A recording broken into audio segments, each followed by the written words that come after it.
Et c'est parti, c'est l'heure des questions-réponses. Qu'est-ce que c'est les questions-réponses, Stéphane Bringuet? Les questions, leurs questions, nos réponses. Très bien, exactement. Leurs questions, les questions de nos téléspectateurs, de nos suiveurs sur le direct de cette émission. Si vous nous regardez en replay, vous le savez, vous pouvez poser vos questions en direct et vous pouvez même les poser, même si vous ne regardez qu'en replay, puisque dans l'après-midi qui précède le talk, vous pouvez les envoyer vos questions. Elles seront diffusées dans cette émission. Je ne sais pas si j'ai été très clair dans ce que je viens de dire. Non. Voilà, ça me rassure. Merci. Mounir, l'OM de cette saison est-il plus forte que l'équipe championne en 2010 ? Assez rapidement, tiens. David. C'est une belle question. C'est une belle question. On va essayer de répondre rapidement, messieurs, aux questions pour en avoir le plus possible. Sûr que non. Sûr que non. L'équipe de 2010 était plus forte que l'équipe de cette année. Mais est-ce que l'équipe de 2010 aurait été championne avec un PSG version Qatari? On parle d'équipe. Moi, je parle pas du championnat. Ouais. Là, tu parles du championnat. Ouais. Je parle de l'équipe. L'équipe est plus forte en 2010. Moi aussi, c'est pareil. Romain? J'ai les mêmes points de vue. Je vous rejoins quand même. Mais après, l'équipe de 2010, ça aussi. Tu serais pas champion avec la 2010 dans la compétition de cette année, je suis d'accord. Mais l'équipe, elle est quand même bien plus Est-ce forte. que l'équipe de cette année aurait été championne en 2010, Stéphane? Non. Non. Non. Moi, je pense que oui. Non. Moi, je pense que oui. Non. On a plus de points à cette période-là, aujourd'hui, qu'en 2010. Voilà. Je dis ça, je place ça comme ça. Ouais. Voilà. Ouais, Merci non, moi, Mounir je pour pense ta que question qui mérite. C'était plus dur en 2010. compliqué. Oui, c'est vrai. Mounir, merci pour ta question qui Quand mérite je peut-être jouais, c'était plus. un débat plus avancé. Stojkovic, croyez-vous en une arrivée d'ici mercredi? Je me tourne vers Yvan Lemay. C'est possible? Pixie peut-être pour un match jubilé. Non, tu penses que dans le contexte pour un concert, peut-être plus. dans le contexte de l'OM, tu penses que c'est possible qu'il y ait un coup qui se fasse? Romain parlait d'un prêt, par exemple, tout à l'heure sur Pizarro. Tu penses que c'est plus vers ça qu'on risque de s'orienter? Il cherchait véritablement pas grand-chose, sauf si vraiment finalement, des opportunités pour les trouver, il faut les chercher. Est-ce qu'ils les ont cherchées? Je sais pas. Après de l'argent sur des transferts, il n'y en avait pas. Ouais. Acheter un joueur aujourd'hui pour l'été prochain, c'était pas possible. Ils n'ont pas d'argent pour ça non plus.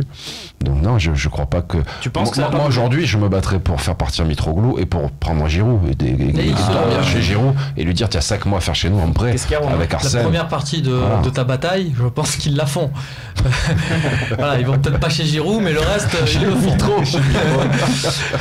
Tu penses qu'est-ce que tu vois? Tiens, parle-nous déjà mercredi ce qui va se passer parce que ça y est, on sait. Hein, on va se faire un petit talk des familles de 22 à minuit pour avoir un œil sur le mercato de l'Olympique de Marseille. Et comme je te le disais la dernière fois, on va aussi regarder du côté de Lyon, du côté de Monaco. On va un peu appeler les rédacs de nos confrères dans le Rhône-Alpes et sur la côte pour savoir un peu comment se passe leur mercato aussi en temps réel parce que ça peut changer la donne dans cette course à la seconde place.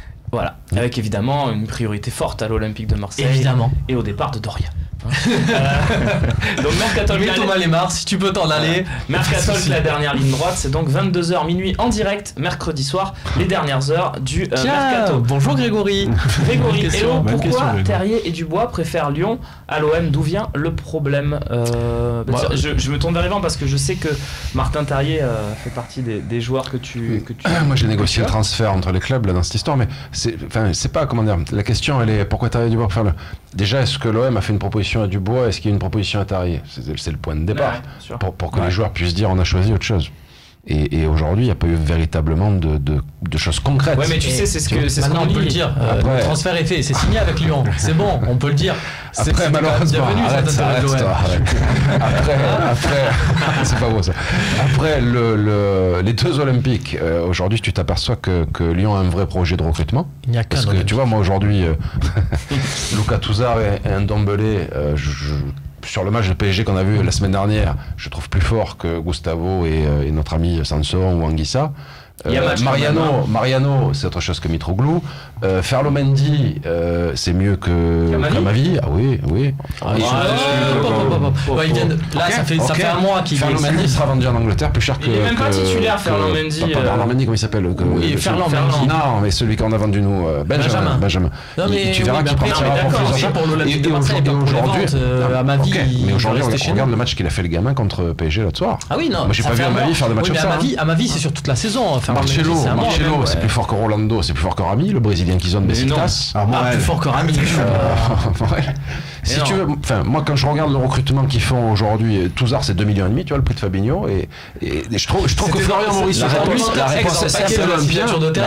La réponse elle est simple. Ex-olympien aujourd'hui, Florian Maurice qui a la charge de recrutement, je trouve qu'il fait que des bons coups. Non mais qui recrute bien. Ndombele aujourd'hui, ça doit aller en équipe de France. Ndombele, non mais par contre, le travail aujourd'hui, le travail de Florian Maurice, le travail de Florian Maurice, je suis d'accord, c'est quelque chose. Ils vont pas prendre Payet, Mitroglou et les gars. Maurice, il avait démarré, il avait acheté Dejan Lovren, tout le monde s'était foutu de sa gueule parce qu'il avait acheté Dejan Lovren 8 millions en Croatie. Qui joue titulaire à Liverpool aujourd'hui. Ils leur ont vendu 20 derrière à Southampton. Donc c'est un peu sévère ta gestion en tout cas de ta comparaison. Non, ta comparaison c'est le meilleur recrutement. Non mais par exemple Marcelo Rami, je suis désolé, il y a pas tu dis Marcelo est largement supérieur à Rami. J'ai dit à Rolando et à Rami. Oui, Marcelo Morel, est-ce que Marcelo Morel aussi dans le jeu? Parce qu'il n'est pas Morel. Tu vois, Yvan, donc c'est un petit peu qui recrute bien. Ok, mais ils ont 48 points, on a 48 points. En tout cas, Tété hollandais, c'est meilleur que le japonais. Bien sûr, mais Terrier, il est pas. Mais il est titulaire à Tété en ce moment, il refait jouer.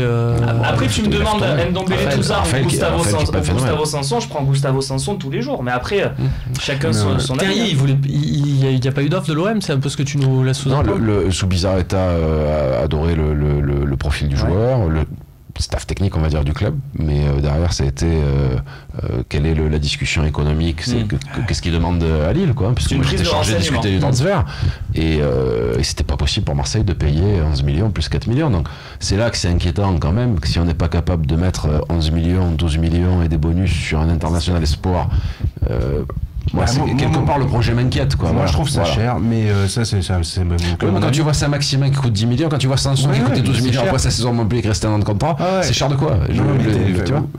Enfin bon, après le problème c'est que pour répondre à la question, parce que il y a aussi un environnement, c'est-à-dire que quand on s'appelle Dubois, quand on s'appelle Terrier, on se sent plus serein d'évoluer quand on est un jeune joueur et de grandir à Lyon qu'à Marseille. Pour l'instant, en tous les cas, c'est encore le cas. Marseille, c'est toujours encore avec l'image. Je sais pas, Lyon, il y a tellement c'est tellement le profil de genre idéal, les demi-mots, c'est les petits. Mais Lyon, maintenant, ça marche plus comme ça. C'est-à-dire que Lyon, c'est des joueurs formés au club. Regarde Claudio Beauvu, il s'est dit, je vais préférer Lyon. Il est allé à Lyon, il est tombé. Pour lui, ça n'a pas marché. Je veux l'avis de David Ahmed. Il est tombé. Si je peux finir, il est juste tombé sur tous les mecs de Lyon, qui ont fait du centre de formation de Lyon et qui ont dit, on reste entre nous. Et si ça se trouve, c'est ce qui va arriver à Dubois et à Terrier pour Dubois s'il signe à Lyon, c'est qu'il va avoir un jeune du centre de formation de Lyon et ils vont tous jouer, ils vont tous dire on joue avec notre pote. Voilà. Très bien. Vas-y David, tu voulais placer quelque chose sur ce débat. Vas-y. Moi, tout simplement, en répondant à la question, c'est que Lyon travaille mieux que l'OM. C'est tout simplement. Bon, boum. Voilà. À date, oui, mais c'est normal. Moi, je te parle pas en tant que joueur, machin. Le classement, ça n'a rien à voir. C'est qu'il travaille mieux. C'est tout simplement. C'est une réalité aussi. Enfin, je veux dire, ça fait des années que l'organisation. Là, vous avez un professionnel. Ça fait des années que c'est mis en place à Lyon. Nous, c'est un projet qui a 1 an et demi, parce qu'avant, c'était n'importe quoi. Donc là, on commence à construire étape par étape. On va voir où ça va nous mener. Tu penses que Lyon, ils ont acheté Mitroglou? Sérieux? Ils en ont fait ils en ont claqué. Ils ont claqué des Kader Keita, des Ederson, 17 millions. Ils en ont fait des trucs. Il y a combien d'années? Oui. On parle des 2-3 derniers mercato. Sur les 2, ce que veut dire David, sur les 2, 3, 4 derniers mercato, ils sont beaucoup plus cohérents que nous. Donc pourquoi les joueurs choisissent ça? Ils sont sur un cycle de 3-4 ans. Parce que les joueurs le voient ça. C'est comme comparer l'équipe de 2010. L'équipe de 2010, c'était les fruits d'un travail mené sur plusieurs saisons avec des Mamadou Niang, des trucs comme ça. À l'époque, tu demandais à un joueur, je l'ai dit dans certains talks, tu demandais à certains joueurs où c'est qu'ils voulaient jouer. Moi, je joue à l'OM. Bien sûr, ça faisait plus bander en étant vulgaire que d'aller à Lyon. Mais maintenant, voilà, il y a eu du changement. Quand on voit toutes ces choses que Lyon a fait ces derniers temps. Attention quand même. Tout a été fait à l'OM ces derniers temps aussi. Mais attention quand même parce que Dubois, enfin, vous êtes là à se dire c'est bon parce que vous avez lu un article dans la presse dire c'est bon, il a signé à Lyon. Il y a encore le problème ici, c'est que tu as fait du recrutement, si tu regardes froidement, tu as fait revenir des mecs que tu avais déjà, ça fait rêver personne, et ils reviennent, ils sont bouillis, et les joueurs que tu as pris de l'extérieur, les étrangers, les machins qui sont censés apporter le plus, ils apportent le moins, ils sont pourris aussi. C'est tout. Donc à un moment, il faut le regarder comme ça. Entre deux, il y a Jordan Amavi et Adil Rami qui sont les meilleurs recrues à leur poste. Luis Gustavo. Non, mais Luis Gustavo, c'est le meilleur recrutement qu'ait fait l'OM sur les 15 ou 20 derniers championnats. D'ailleurs, c'est le meilleur recrutement sur meilleur tous les Brésilien clubs de France. Tu dis ça parce que tu as une moustache. Exactement, c'est un Merci messieurs, c'était dommage. explosif ces questions-réponses, mais c'est ça qu'on aime, c'est ça qu'on veut. Voilà, c'est la fin de cette émission. Juste alors, Allez, je rajoute un peu en naïvant. Il fait quoi, Sofiane Bouffal? Il peut pas venir parce qu'on parle de côté gauche là. On dit que le côté gauche, il serait bien là, Sofiane Bouffal, Payet, Thauvin, ça serait pas mal. Ça, Sanson derrière et tout. Là, on aurait que des techniciens. Là, le fameux degré moindre quand on est obligé de faire jouer au Campos avec Sofiane Bouffal. Enfin, Sofiane Bouffal, c'est pas au Campos. Il fait quoi, Southampton? Ils font jouer que les Anglais. Là, ça va. Ils le font pas jouer. C'est un peu plus compliqué pour lui parce que l'entraîneur argentin, le nouvel entraîneur, a changé pas mal de choses. Là, regarde, il fait signer Carrillo, donc il y a un joueur argentin. Bon, c'est un peu. Bref, c'est particulier, mais on en revient toujours au même problème, quoi. Il faut des moyens financiers. Aujourd'hui, tu peux pas arriver et dire on va faire des belles équipes, on va gagner la Champions League si tu mets pas un franc sur le marché. C'est tout. Et aujourd'hui, on en est là ici. C'est qu'il n'y a pas d'argent, même pour un joueur en prêt, même pour... Voilà, sauf s'il arrive une surprise d'ici mercredi soir. Je le souhaite pour le club. Mais aujourd'hui, je ne les sens pas en capacité financière de faire quoi que ce soit d'ici. Tu as la batterie sur ton portable. Ça veut dire que, attention, si jamais moi, ça je suis arrive. 24h sur 24, j'ai une Blackberry, je prends les téléphone. Merci Yvan d'avoir été avec nous. Bonne fin de mercato. On sait ces 2 derniers jours vont être forcément agités. Comment ça se vit les dernières heures? T'as des dossiers chauds un peu là, Moi, la majorité des dossiers ont été réglés là, donc. Il peut y avoir un ou deux trucs qui se débloquent, mais on s'attend jamais à. Tu sais, tu les as, ça, ces mecs là où tu es en pression le lundi matin parce que tu as pas fait tes devoirs. Et mec, tu dis non, mais moi j'ai tout fait vendredi soir. Le mercato d'hiver, c'est toujours plus cool. Mais là où il va bosser, j'ai connu ça, c'est à partir de la deuxième partie de saison. Ça va, merci en tout cas.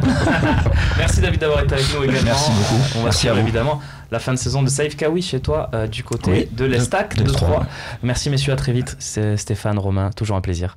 On se retrouve messieurs pour Romain, tu le disais tout à l'heure, mercato avec la dernière ligne droite, les 2 dernières heures du mercato avec des transferts dans tous les sens évidemment. Attention, il y a des débats. Des débats dans tous les sens. Avec des rumeurs de transferts dans tous les sens. On sera là et tout ce qui se passera, que ça soit à l'OM ou en Ligue 1, on vous le dira évidemment. Même pour les adversaires de Ligue Europa, tiens. Aussi, voilà. On va s'internationaliser dans ces 2 heures d'émission. Merci messieurs. Et puis il y aura aussi un talk show jeudi pour les fans du talk. Vous inquiétez pas, l'émission de mercredi ne remplace pas celle de jeudi. Vous aurez du Phocéen mercredi et jeudi. On se retrouve donc mercredi pour cette émission. Salut.